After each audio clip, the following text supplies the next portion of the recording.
തൊട്ട് നീ കാവൽ നൽകണേ റഹ്മാനം. നാവേറിനെ തൊട്ട് നീ കാവൽ നൽകണേ റഹ്മാന്. പൈശാചികമായ ശബ്ദങ്ങളെ തൊട്ട് കാവൽ നൽകണേ അല്ലാഹ്. ശത്രുക്കളിൽ നിന്ന് നീ രക്ഷപ്പെടുത്തണേ റഹ്മാന്. ഇബ്ലീസിന്റെ കെണിവലകളിൽ നിന്ന് നീ രക്ഷപ്പെടുത്തണേ അല്ലാഹ്. ചതിയന്മാരുടെ ചതിയിൽ നിന്ന് നീ രക്ഷപ്പെടുത്തണേ റഹ്മാന്. അസൂയകളിൽ നിന്ന് നീ രക്ഷപ്പെടുത്തണേ അല്ലാഹ്. വക്ക് പാരപണിയുന്നവരിൽ നിന്ന് നീ രക്ഷപ്പെടുത്തണേ റഹ്മാനെ.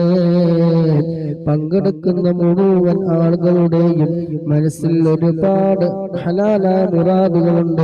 അതെല്ലാം നീ എളുപ്പമാക്കി കൊടുക്കണേ അല്ലാഹ്. തടസ്സങ്ങളൊക്കെ നീ മാറ്റിക്കൊടുക്കണേ റഹ്മാനെ. വിവാഹ പ്രായമെത്തിയ സഹോദരിമാര് സഹോദരന്മാരുണ്ട്. ഖൈറായ ഇണകളെ നീ എളുപ്പമാക്കി കൊടുക്കണേ അല്ലാഹ്. എല്ലാ തടസ്സങ്ങളും നീ മാറ്റിക്കൊടുക്കണേ റഹ്മാനെ. ഒരുപാട് കടങ്ങളെ കൊണ്ട് പ്രയാസപ്പെട്ട് പ്രവാസ ലോകത്ത് കഴിയുന്നവരുണ്ട്. കടങ്ങൾ വീട്ടാനുള്ള ഖൈറായ വഴികൾ നീ തുറന്നു കൊടുക്കണേ അല്ലാഹ്.